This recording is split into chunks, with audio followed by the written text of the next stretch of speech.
Kalau orang baca Fatihah, Bapak Ibu, semua yang ada di Quran itu ada di Fatihah. Kalau baca kulhu, sepertiga Quran maknanya ada di dalam kul wallahu ahad. Apa kata Nabi Muhammad SAW kepada istrinya Ummul Mukminin Aisyah? Wahai Aisyah, sanggupkah kamu sebelum tidur khatam Quran? Kata Sayyidah Aisyah, mana mungkin wahai baginda. Lalu Nabi SAW mengatakan, maukah kamu aku ajarkan? Lalu Sayyidah Aisyah, tentu. Qul huwallahu ahad sulusul Quran. Membaca surat kulhu Al-Ikhlas itu sama dengan sepertiga. Bacalah 3 kali sebelum tidur, sama dengan khatam sebelum tidur. Mau malam ini baca ya, sebelum tidur baca kulhu 3 kali. Rasakan Pak, nanti tidurnya lebih nikmat. Tidur itu jangan lagi sibuk megang handphone, jangan sibuk lagi nonton YouTube, walaupun YouTube saya yang ditonton atau ustadz satu lagi. Tapi kalau mau tidur, karena tidur itu saudara mati, khawatir nggak bangun-bangun, maka sebelum tidur peganglah surat kulhu. Pegangnya pakai kolbu, baca bismillahirrahmanirrahim, kul huwallahu ahad sampai akhir. Ya.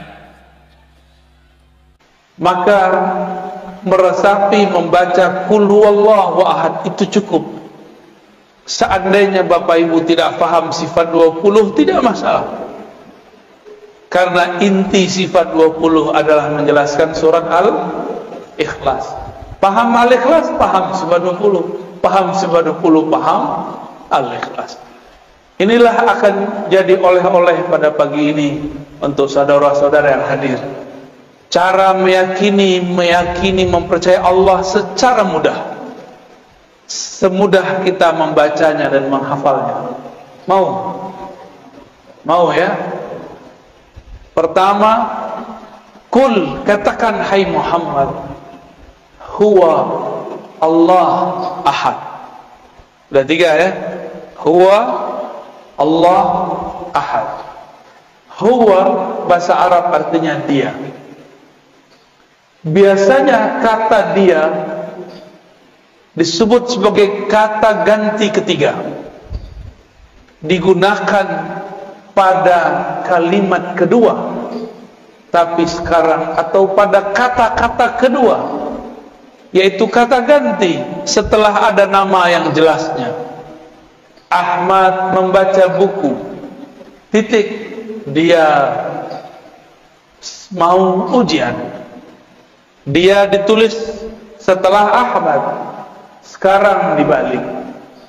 Kul huwa Allah ahad. Katakanlah hai Muhammad, dia dulu Allah ahad. Apakah Allah salah? Mungkinkah Allah salah? Siapa yang mengatakan Allah salah, dia kafir. Apakah Nabi Muhammad lupa? Yang mengatakan Nabi Muhammad lupa, dia fasik, zindiq, bahkan bisa kafir. Jangan-jangan kita yang tidak mengerti ilmunya. Mengatakan huwa di depan nama yang zahir, berarti huwa pada Allah bukanlah nama ganti, bukanlah kata pengganti. Huwa pada Allah adalah nama. Huwa pada Allah adalah nama. Lebih dulu huwa daripada Allah, sehingga disebutlah huwa ini adalah nama. Nama untuk menghilangkan selain namanya. Oleh karena itu ahli-ahli zikir tidak mempermasalahkan kalau berzikir Allah. Allah itu lafaznya dari alif lam lam ha, akhirnya adalah hu. Hu berarti dia juga. Lalu waw itu untuk apa? Waw ini disebut waw tambahan zaidah. Asalnya waw itu tidak ada, lalu diadakan dalam bahasa Arab, maka menjadi huwa. Sebenarnya boleh dibaca hu Allah. Berat gak? Bisa ngikuti? Ya. Hu. Apa yang terjadi di situ? Ada nafas yang dibuang, benar gak? Hu Allah. Imam Abdul Qahir Al-Baghdadi dalam kitab Usuluddin, Imam Ghazali, Imam Al-Baihaqi, mereka sepakat bahwa huwa adalah ismun min asma'i, nama daripada nama-namanya. Namun orang-orang yang tidak mengerti mengatakan, apa itu zikir hu? Hu itu nama. Allah mengatakan, qul ud'ullaha aw ud'ur rahman ayyaman tad'u falahul asmaul husna. Panggillah Allah, panggillah Rahman, atau dengan mana-mana nama engkau boleh memanggilnya. Jika huwa adalah bagian dari namanya, maka hu boleh dijadikan panggilan. Maka jangan heran Imam Ahlus Sunnah Abul Hasan Asy-Syadzili, siapa namanya? Abul Hasan Asy-Syadzili, salah satu wali kutub di zamannya. Dia berzikir dengan salah satu nama, Yahu, Yahu. Wahai yang menyebut dirinya dia, wahai yang menyebut dirinya dia. Ternyata di agama sebelumnya, agama Yahudi, mereka tidak boleh menyebut nama Allah, El. Mereka diperkenankan hanya menyebut nama Yahu, Yahweh. Sama. Yahweh bahasa Ibrani, Yahu bahasa Arab. Allah, Al itu bahasa Ibrani Suryani. El berarti Tuhan yang maha sempurna. Alif Lam berarti kesempurnaan.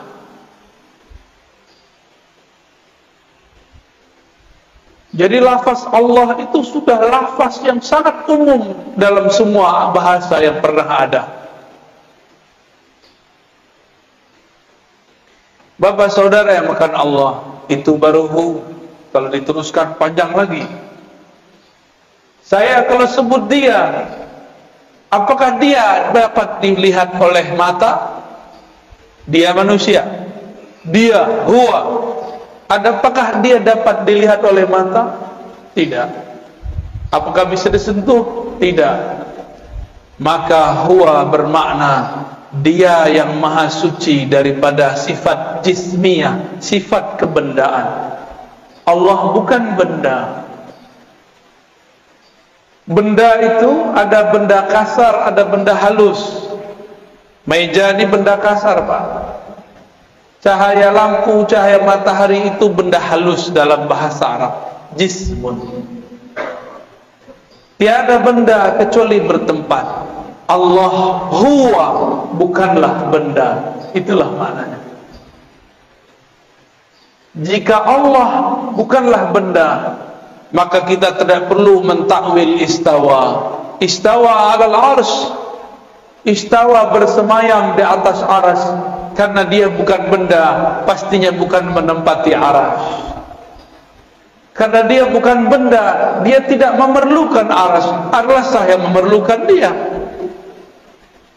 Jika disebut yanzil, yanzilu Rabbuna, Rabb kita nuzul, turun. Karena dia bukan benda, turunnya bukan dari atas ke bawah. Disebut dalam Al-Quran, yadullah fawqa aydihim, tangannya di atas tangan mereka yang berbaiat. Karena dia bukan benda, maka tangannya bukan tangan ini, bukan juga tangan khayali. Tapi hanya dia yang tahu maknanya. Inilah yang dikatakan oleh Imam Salafus Saleh, Imam Malik, Imam Syafi'i, Imam Ahmad, yang kemudian disalahartikan oleh sebagian kelompok. Apa kata imam-imam tersebut? Imam Syafi'i sebagaimana diriwayatkan oleh Imam Al-Baihaqi mengatakan, ala ma aradahu Allah wa rasuluh, istiwa, nuzul, yadun, tangan dan lain sebagainya sesuai dengan yang Allah maksud, bukan yang engkau maksud. Apa maksud Allah? Ada yang tahu? Allah merahasiakannya, membayangkannya sama dengan membayangkan zatnya, dan itu adalah akidah yang batil. Ada orang bilang jangan bayangkan zat Allah, tapi dia membayangkan Allah duduk tanpa sengaja. Jangan bayangkan Allah, tapi dia tanpa sengaja membayangkan Allah turun dari aras ke bumi. Berarti dia main-main dengan kata bayang, membayangkan. Jika Allah itu bukan benda, bisakah dipikirkan? Nggak bisa dipikirkan. Dia hanya bisa dirasakan. Berat nggak? Baru pagi-pagi udah digoreng nih otaknya nih, tapi ruhnya senang Pak. Makanya nggak tidur kan? Orang ngantuk tuh. Itu jiwanya senang sekali itu. Ini yang aku cari. Baru huwa Allah. Allah itu ada alif lam pada Allah. Itu artinya Sang Maha Sempurna, pemilik semua kesempurnaan. Sang Maha Indah, pemilik semua keindahan. Itu mana dari Allah. Dan orang kalau baca Allah, apa yang terjadi? Mulutnya kebuka nggak? Nafasnya keluar. Maka orang-orang yang sering baca ya Allah, bebannya akan hilang, bebannya akan ringan, karena Allah lepaskan dengan namanya. Tiadalah nama Allah masuk pada suatu kolbu, melainkan kolbunya lebih bercahaya dan berkualitas.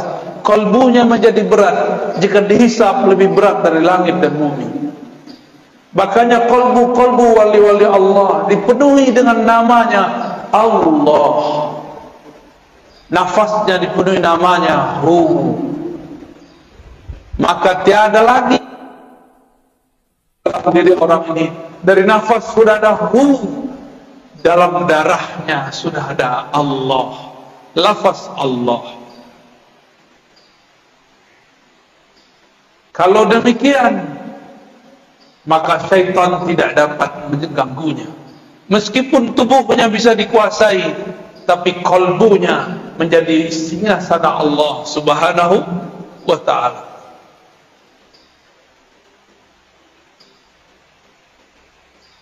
Allah di dalam surat Luqman dikatakan, wala in sa'altahum man khalaqas samawati wal ard la yaqulunna Allah. Jika engkau bertanya kepada orang-orang kafir, orang-orang musyrik, maksudnya musyrik Makkah, siapakah yang menciptakan langit dan bumi? Mereka akan menjawab Allah. Berarti musyrik Mekah pun tahu bahwa pencipta langit dan bumi adalah Allah. Mereka sekedar tahu, tapi pengetahuannya tidak sempurna, maka dibatalkan di belakang. Qul alhamdulillah, katakanlah syukurlah kalau begitu. Bal aktsaruhum la ya'lamun. Tapi sebenarnya mereka enggak mengerti. Sayang, ayat ini untuk orang kafir dan musyrik, tapi oleh kawan kita sebelah digunakan untuk orang sesama muslim. Mereka mengatakan para sufi, para orang-orang Asy'ari sama akidahnya dengan orang musyrik, percaya Allah pencipta tapi tidak menyembahnya. Maka jangan heran nanti kelompok-kelompok ekstrim ini sekarang sudah mengatakan sufi agama baru. Mereka menuduh Asy'ari sebagai kelompok-kelompok yang menyesat, sesat, menyesatkan. Mereka akan menyebut selain kelompok dia sesat, padahal mereka kelompok kecil tapi suaranya sangat berisik. Dulu pendiri-pendiri gerakan besar di dunia, pendiri Nahdlatul Ulama, Tarbiyah Islamiyah, Muhammadiyah di Indonesia, semuanya adalah orang yang berakidah Asy'ariyah, meyakini sifat 20. Pendiri Wasliyah, Al-Khairat, NW Nahdlatul Watan, Matali'ul Anwar, semuanya berakidah Asy'ariyah. Ahlus Sunnah wal, tiba-tiba mereka sekarang bilang Asy'ari bukan Ahlus Sunnah.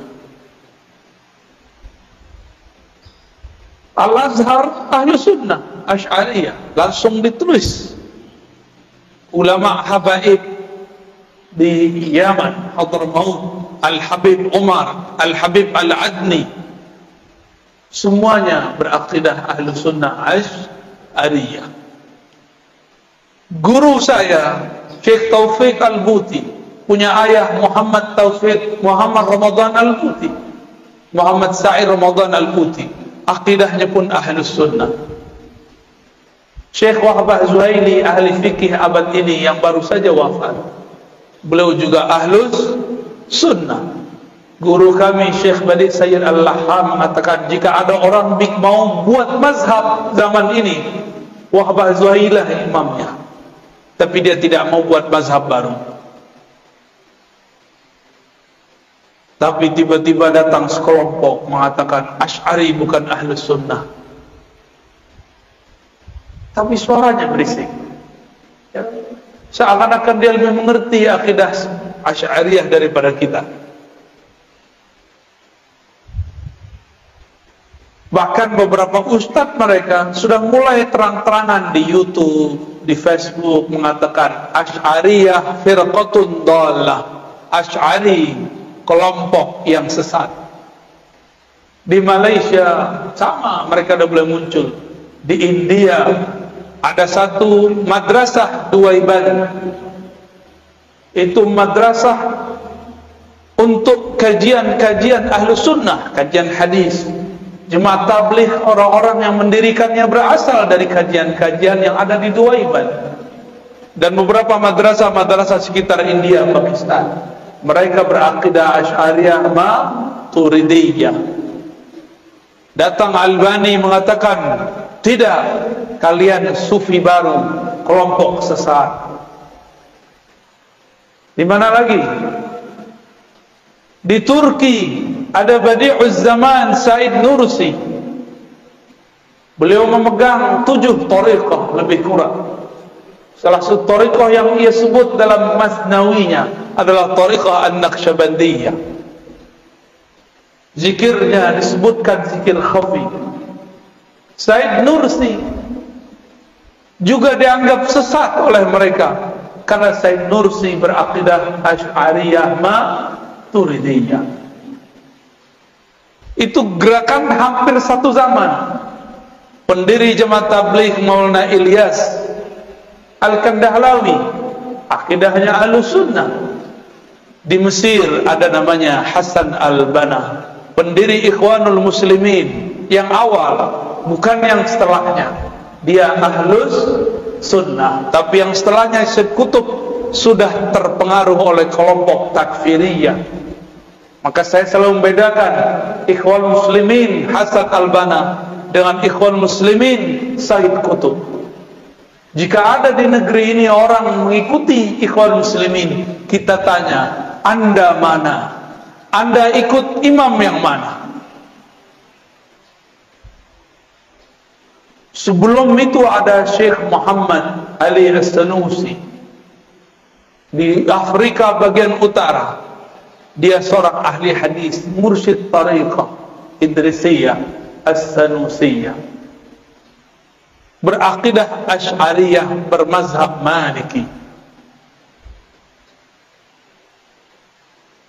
Apalagi semuanya berakidah Asy'ari.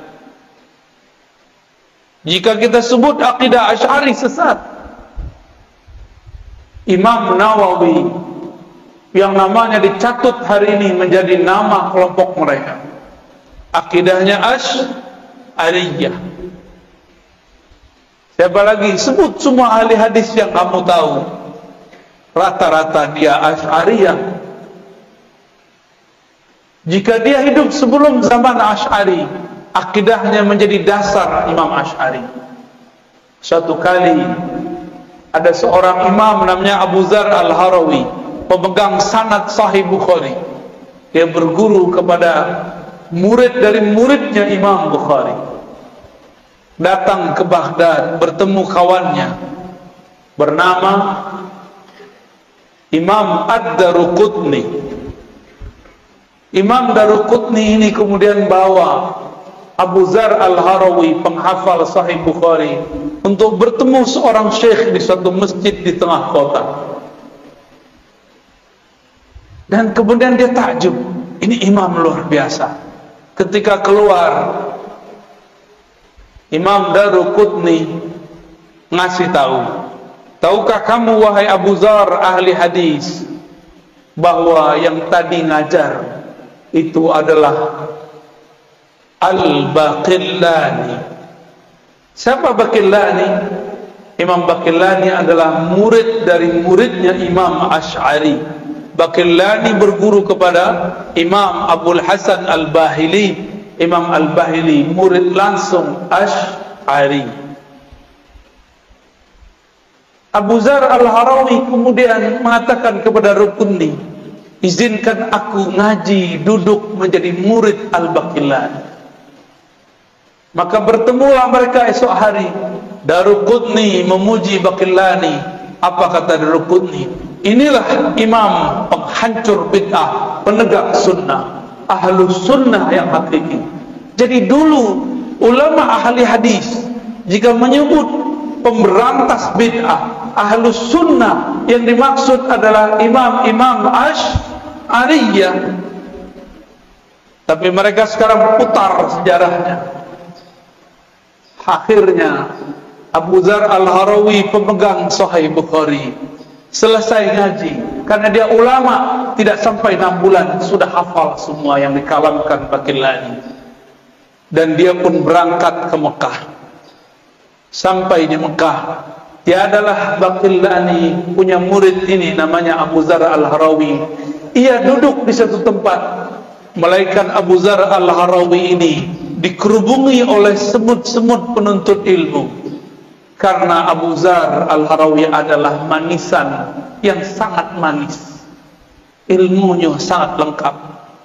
Belajarlah banyak orang kepada beliau, belajar Sahih Bukhari plus akidah Imam Asy'ari. Inilah perkembangan nyata, sejarah nyata dalam umat Islam, bahwa Sahih Bukhari diajarkan bersamaan dengan akidah Asy'ariyah. Tapi mereka sekarang juga mengajarkan sunnah, tapi sunnahnya bertentangan dengan akidah pemegang sanad Sahih Al-Bukhari. Walhasil murid-murid Abu Dzar, karena dia tinggal beberapa waktu di Mekah, muridnya menyebar ke timur, ke barat, ke utara, ke selatan. Menyebarlah sampai sekarang bertemu salinannya di Maroko, tempat UAS dulu pernah kuliah. Bertemu salinannya, salinan Sahih Bukhari dan penjelasan-penjelasannya, bahwa Abu Dzar Al-Harawi ilmunya sampai dibawa ke Maroko. Zaman itu belum ada bus, belum ada mobil, belum ada pesawat, tapi ilmunya dari Mekah dibawa orang ke ujung Afrika bagian barat. Luar biasa. Maka kelompok-kelompok ekstrim Mujassimah yang menjisimkan Allah menuduh Abu Dzar dengan kata laknat, laknatullah ala Abi Dzar. Jadi dari dulu ahli hadis yang ahli sunnah sudah disesat-sesatkan, seperti mereka juga menyesatkan kita hari ini. Jadi jangan heran kalau mereka mengatakan laknatullah alaika ya Razi.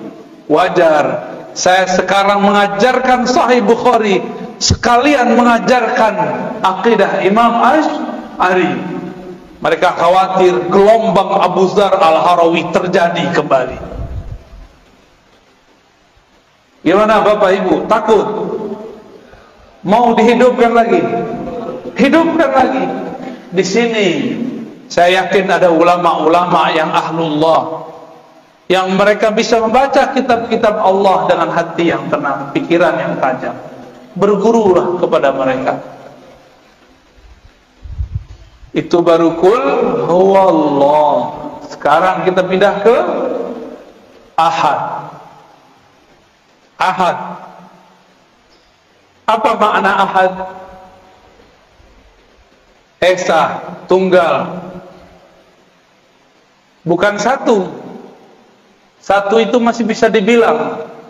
Tunggal tiada duanya. Esa tiada keduanya. Kalau satu masih ada dua. Ini perbedaan angka satu dengan esa. Wahid dengan ahad berbeda. Ahad itu adalah kesendirian Allah dengan zatnya. Bisa diulangi. Ahad itu kesendirian Allah dengan zatnya. Tiada bersamanya kecuali Dia semata-mata.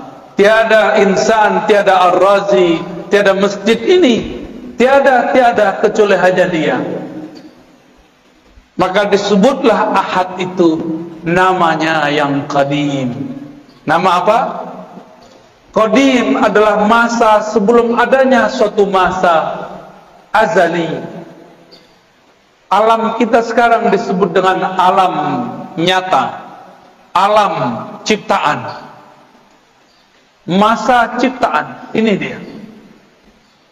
Sebelum alam ini ada namanya azali. Sebelum azali ada namanya qadim. Jadi tahu beda qadim dengan azali?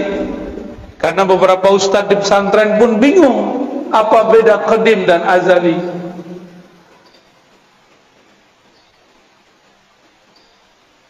Allah itu qadim, sebutannya ahad, hanya Dia sendiri. Qadim berarti ma la yasbikuhu ahadun, ma la yasbikuhu adamun. Allah yang tidak pernah tidak ada. Tidak pernah tidak ada. Negatif kali negatif positif. Tidak berarti iya. Tidak pernah tidak ada berarti selalu ada. Negatif kali negatif positif. Itu makna dari qadim. Maka ahad adalah sifat Allah, sifat zatnya dan sifat salbiyahnya. Apa arti salbiyah? Sifat yang menafikan yang tidak pantas kepada Allah Subhanahu wa ta'ala. Tapi lebih tepat kita artikan yang pertama. Inilah sifat zatnya, Dia hanya sendiri. Inilah kalam dari Abu Dzar yang dia dapatkan dari riwayat-riwayat Imam Bukhari. Imam Bukhari dapat dari Abu Musa Al-Asy'ari, kakek dari Imam Asy'ari. Abu Musa Al-Asy'ari radhiyallahu anhu bertanya, "Wahai Rasulullah, kaifa kana Rabbuna?" Bagaimanakah sebenarnya hakikat Tuhan kita? Jadi memang wajar Imam Asy'ari kemudian jadi imam ahli akidah karena kakeknya dulu bertanya akidah. Jadi genetik DNA itu memang suatu hal yang sangat normal. Jangan-jangan Bapak Ibu ini jadi orang soleh sekarang karena doa orang terdahulu. Jangan sok soleh dulu. Jangan-jangan ini berkah dari mereka. Alhamdulillah. Doakan mereka. Maka kita selalu mengatakan Allahumma ighfir lana wa li abaina wa ummahatina. Ya Allah, ampunkan kami dan kakek-kakek kami, orang tua kami, nenek-nenek kami, ibu-ibu kami. Siapa tahu berkah doa mereka kita bisa bangun subuh pagi ini. Alhamdulillahirabbil alamin. Abu Musa bertanya, mengagetkan tentunya. Tapi bagi Rasulullah girang. Kenapa? Ada sahabatnya yang bertanya yang canggih. Nabi jawab, kana Allah wala syai'a ma'ah. Itulah makna ahad. Kana Allah, Allah ada. Kana itu bentuk lain daripada kana kainan, kana maujudan. Dia ada. Disitulah muncul kata wujud, ada dalam hadis, tapi tersirat. Yang mengerti ahli akidah, orang cuma ngerti bahasa Arab tidak paham. Maka ada orang mengatakan tidak ada wujud dalam Al-Quran. Betul, tapi secara makna ada. Itu maksud orang yang ngomong gini, cuma dipelintir oleh sebagian orang supaya mengadu umat dengan tokoh-tokohnya. Saya memang mengkritisi beliau, tapi saya juga mengkritisnya secara jujur. Haram mempelintir kata-kata kalau belum selesai kalimatnya. Kritiklah dia, tapi jangan mengkritiknya dengan berbohong atas namanya. Apa kata Nabi? Kana Allah wala syai'a ma'ah. Dia ada, tiada satupun bersamanya. Dia ada, tiada Ahmad. Dia ada, tiada Muhammad. Dia ada, tiada alam. Dia tiada ada. Kita belum ada. Belum ada langit, belum ada bumi, belum ada arasy, belum ada solat, belum ada zakat, belum ada doa, belum ada. Dia sudah menetapkan dalam ilmunya yang qadim bahwa pada saat ini, detik ini, tanggal ini, hari ini akan ada orang berkumpul bercerita tentangnya, tentang ahadiyahnya, betapa bahagianya Allah, tersenyum Allah melihat orang yang menikmati nama-namanya disebut. Paham tidak paham, dia ridha. Inilah yang dikatakan Nabi, jika engkau melewati suatu taman-taman surga, farta'u, petiklah. Apakah itu taman surga wahai Rasulullah? Majelis-majelis zikir. Zikir itu ada zikir menyebut namanya, ada zikir mempelajari sifat-sifatnya. Inilah kajian akidah dan tauhid. Bahkan lebih tinggi kajian menyebut sifatnya daripada hanya menyebut-nyebut namanya. Orang-orang yang mengerti sifat Allah, makomnya lebih tinggi di sisi Allah daripada orang yang hanya mengenal namanya. Seperti orang yang tahu nama seseorang tapi tidak tahu siapa yang punya nama. Bapak Ibu jamaah subuh di hari Jumat, hari Kamis, apa Jumat? Hari Jumat berkumpul dalam pagi ini dua keberkahan, barakatus sabah, barakatul Jumat. Keberkahan subuh, keberkahan Jumat. Jadi ahad, apa arti ahad? Esa, dia dengan kesendiriannya, tiada alam, tiada surga, tiada neraka, tiada ahad kecualilah ia saja, tiada Ahmad kecuali setelah dihapuskan. Baru kalau faham ahad, berarti Allah perlu kita enggak? Allah sekarang masih ahad enggak? Alam dicipta, Allah masih ahad enggak? Berarti Allah masih sendiri? Jadi hanya Allah yang boleh jomblo, antum enggak boleh jomblo. Allah itu maha jomblo, maha sendiri. Itulah tanda zat yang sempurna. Kenapa kita perlu menikah, perlu teman? Karena kita tidak sempurna. Allah tidak perlu semua itu karena dia maha sempurna. Itulah alif lam dalam lafaz Allah. Kenapa saya jatuh cinta? Karena saya tidak sempurna. Saya butuh objek yang dicintai dan butuh orang yang mencintai. Allah mencinta karena dia bukan benda, dia bukan hanya sifat, dia zat yang maha sempurna. Semua cinta darinya. Jika disebut dia mencintai seseorang, mencintai sekelompok, berarti Allah memberikan, memancarkan kesempurnaannya kepada orang itu. Bukan berarti Allah memerlukan orang itu. Itulah beda kata cinta pada Allah dengan cinta pada kita. Allah mengatakan innallaha yuhibbut tawwabin. Allah mencintai orang-orang yang taubat berkali-kali. Artinya Allah akan memantulkan kesempurnaan ampunannya pada orang yang bertobat.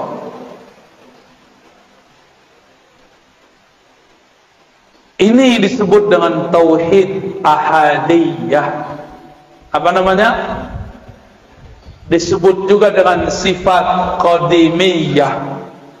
Tauhidnya tauhid ahadiyah, sifatnya sifat qadimiyah. Selamat pusing. Kok baca istilah ini, saya udah kurangin istilahnya, udah didiskon. Ya, udah didiskon nih Bapak Ibu ini. Udah rukhsah, ya. Yaudahlah, kalau nggak hafal istilah, cukup katakan ahad, hanya dia. Itulah yang kita baca ba'da salat. La ilaha illallah wahdahu la syarikalah, lahul mulku wa lahul hamdu yuhyi wa yumiit wa huwa ala kulli syai'in qadir. Tiada yang berhak disembah kecuali Allah, wahdahu la syarikalah. Dialah satu-satunya, tiada sesuatu di sampingnya, tiada sesuatu yang berserikat dengannya. Apa maknanya? Allah kirim Jibril bukan berarti ia butuh Jibril. Jibril yang perlu dikhidmahkan oleh Allah. Allah kirim Mikail untuk mengantarkan rezeki, bukan Mikail membantu Allah. Justru Mikail terbantu karena berkhidmah kepada wali-wali Allah. Mikail membantu Allah atau membantu kekasih Allah? Membantu hamba Allah. Ya, Mikail tugasnya menghantarkan rezeki. Benar. Untuk Allah atau untuk hamba Allah? Jadi Allah perlu Mikail atau Mikail perlu Allah? Mikail perlu Allah.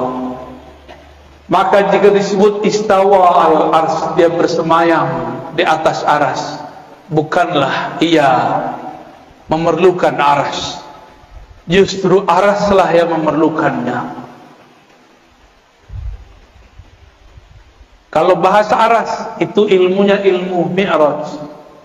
Semoga nanti ada ustadz yang menjelaskan tentang hakikat mi'raj di sini, maka akan faham apa makna aras. Aras bukan tempat tinggal, bukan tempat ia berada, karena dia sudah ada sebelum aras. Jika dia ada di atas aras, berarti sudah ada dualisme, satu dia, satu aras. Berarti syirik, batal ahadiyahnya. Ahadiyah ini nama lainnya tauhid uluhiyah. Maka tauhid uluhiyahnya kita berbeda dengan uluhiyah yang sebelah. Paham? Mereka tauhid uluhiyahnya Allah bersama aras. Allah di atas aras, berada di atas. Kita tidak. Karena sesuai hadis Bukhari, Nabi lebih faham daripada ente. Nabi ngomong, "Kana Allah wala syai'a ma'ah." Allah ada, aras belum ada. Maka sekarang dia tetap sendiri karena dia sempurna, tidak berubah-ubah. Apa ciri-ciri sesuatu yang sempurna? Dia tidak berubah. Apa ciri-ciri sesuatu yang akan sirna? Dia berubah. Bapak dulu lahir udah ada beban, Pak? Belum, Pak ya? Maaf Pak ya, aneh tanya Pak ya. Lahir udah ada uban belum? Belum. Sekarang ada uban. Berubah gak? Dulu lahir segede ini gak? Sebesar ini gak? Lahir sebesar ini, rojol, emaknya langsung mati. Kenapa? Anaknya lebih gede dari emaknya. Mungkin pecah perut emaknya kali ya. Wah. Nggak mungkin. Kita lahir kecil, jadi balita, jadi anak-anak, jadi remaja, jadi dewasa, tahu-tahu sudah beruban, Pak. Saya sudah ada uban. Untungnya jenggotnya belum beruban, jadi belum ketahuan tuanya, ya. Cuma sok-sok tua. Lihat Pak perubahannya, bercermin sesekali. Ya Allah, aku dulu masih main kejar-kejaran sama temanku. Dulu masih berenang di kali, masih guling-guling di pasir, masih merengek kepada mak bapakku. Sekarang bukan aku yang merengek, anakku merengek, cucuku merengek. Aku sudah berubah ya Allah. Perubahan apa lagi ya Allah? Kalau sudah tua apa lagi? Dijemput nyawanya. Sudah siap belum? Tapi kalau sudah kenal ahad harusnya siap. Walaupun amal belum banyak, cukup katakan ya Allah, modalku satu, Qul huwallahu ahad. Selamat Pak. Jadi nanti kalau mau bangun tidur, bangun dari alam kubur, katakan huwallahu ahad, huwallahu ahad. Malaikat bingung mau hisab. Ini orang udah sakar, udah mabuk berallah, bertuhan. Udahlah, biarin tidur aja lah, ya. Temannya Allah, ahlullah, aulia Allah. Maka biasakan sebelum tidur baca qul huwallahu ahad. Biasakan bangun tidur baca Allahu ahad. Biar bangun tidur itu, kalau bangunnya nanti bukan di bumi ini, tapi bangunnya di alam barzakh, malaikat penunggu di alam barzakh hormat kepada kita. Wow, ada panglima, ada jenderal wali-wali Allah masuk ke tempat kita. Ayo kita sambut. Mau tidur wajib baca qul, bangun baca Allah ahad, Allah ahad, baru baca doa, ya. Bapak nggak percaya nanti protes kalau udah meninggal, ya. Gimana cara protesnya? Bisa Pak, datangin saya lewat mimpi. Kalau diizinin, tapi biasanya nggak diizinin Pak. Cukup kata malaikat.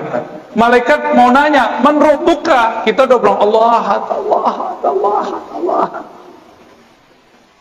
Bingung malaikat mau nanya, ilmunya lebih tinggi dariku, kata malaikat kan.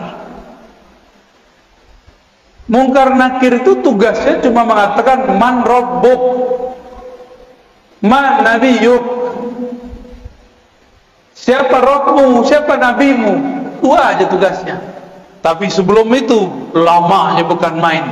Antara dia dimatikan dan dia dikuburkan, dari dikuburkan sampai ditanya man rabbuka, lamanya bukan main. Gak bisa langsung ketemu Allah Pak. Enak amat langsung ketemu Allah. Kalau gitu saya mau mati langsung aja, ya. Gak mudah. Kecuali wali. Wali itu diizinkan. Bapak Ibu yang dimuliakan Allah, itulah tauhid ahadiyah. Tauhid apa? Gampang ya. Dalam ahadiyah terhimpun sifat zatiyah, nafsiyah, dan sifat salbiyah. Allahus samad, ini yang terakhir, ya. Tapi sebenarnya kalau diterusin masih banyak tuh, ada 3 ayat lagi, ya. Allahus samad, Allah lah tempat semua makhluk bergantung. As-samad inilah sifat ma'ani, disebut tauhid samadiyah. Itulah yang disebut ilmun hayat sama basar, ya. Kalam, qadir, yani qudrah, iradah, itu dia di samad. Allahus samad artinya semua dari kita, bahkan satu helai di tubuh kita memerlukan campur tangannya. Yang menumbuhkan rambut Allah atau kita? Yang mengedipkan mata kita apa? Allah. Yang mendenyutkan jantung Allah apa kita? Beneran. Coba kedipin matanya. Ting. Tuh, gak kedip. Kedipin matanya, Pak. Bisa. Tuh, jadi kaku kan? Selama ini antum sadar atau tidak? Mata berkedip, gak sadar kan? Itu yang sadar Allah. Jadi kita udah lupa sama mata kita, Allah gak lupa untuk menggerakkan mata kita. Coba tanya dokter, kalau mata gak kedip gimana? Rusak mata kita. Ingat gak Pak, jantungnya denyut, berdetak? Gak ingat. Kita gak sempet hatta tanya ke dokter, Pak dokter, Bu dokter, kamu ngurus jantungmu gak? Bilang ke jantungmu, tung, berdenyut yang biasa dong. Pas ketemu kekasih, dia deg-degan, duh. Kita ngomong ke jantung, tung, yang tenang, tung. Gak bisa, dia bergerak terus. Karena bukan kitalah yang mendenyutkan satu denyutan dalam jantung, Allah subhanahu.